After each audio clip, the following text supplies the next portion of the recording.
It's been a mostly calm night in Ferguson as you take a look at some of the images there. However, in the past few minutes, we've seen protesters attempting to set a car on fire.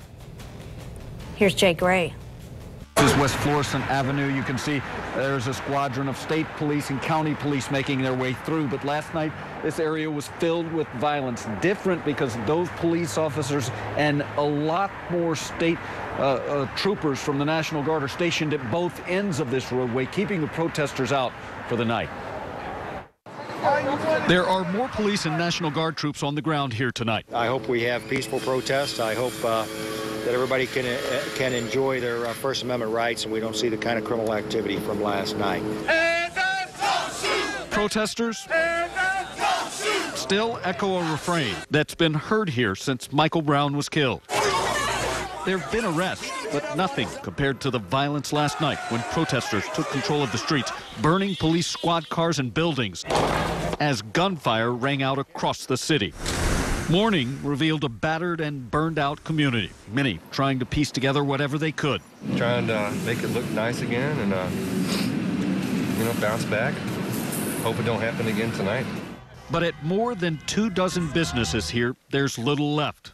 While for Brown's family, the damage is much more personal. I'm gonna say my emotions are all over the place. I don't know what to feel. I'm just.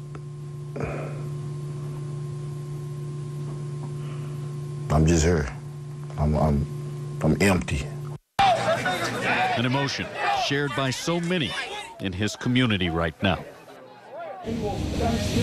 Yeah, and just an update. We've heard some gunfire tonight, obviously. We've seen some activity, some protesters, as you just saw. There have been some people arrested, just a handful. There have been at least 2 fires, but again, nothing like the mayhem we saw here last night. That is the latest live in Ferguson. I'm Jay Gray. Back to you now. Hopefully things will continue to calm down. Tonight, a police car in Kalamazoo was damaged by protesters upset at the decision in Ferguson. The police chief tells us that a window was damaged during a rally there. He called it a contained incident and tells us for the most part the rally was very peaceful.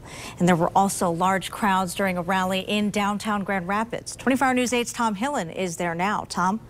Marley, hundreds gathered here in Rosa Parks Circle tonight. Many of them got up to speak, and something became very apparent that, like in Ferguson, many of those in the African-American community here in Grand Rapids say they don't feel they are treated equally by police. Hands up! Don't shoot! Hands up! Tonight, people of every race, gender, and age gathered by the hundreds in a park bearing the name of a woman who was front and center of the civil rights movement so many years ago. And though decades have passed since Rosa Parks refused to give up her seat on a bus, many tonight say they still feel less than equal. Here we have our set of problems. And our set of problems could spark and we could be in the same boat. Yes.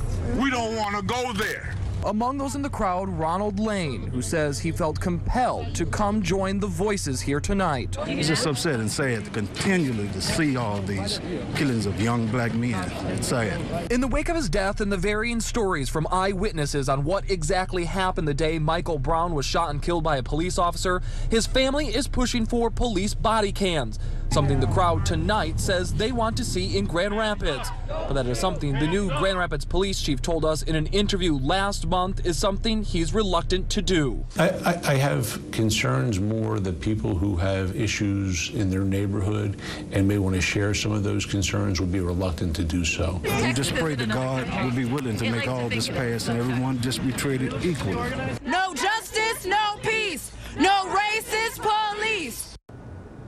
There are some departments in West Michigan, like the Kalamazoo Department of Public Safety, which is working to get body cams for all of its officers. And the group here tonight vows that they will continue to push to Grand Rapids to follow suit. Live in downtown Grand Rapids, Tom Hillen, 24 Hour News 8.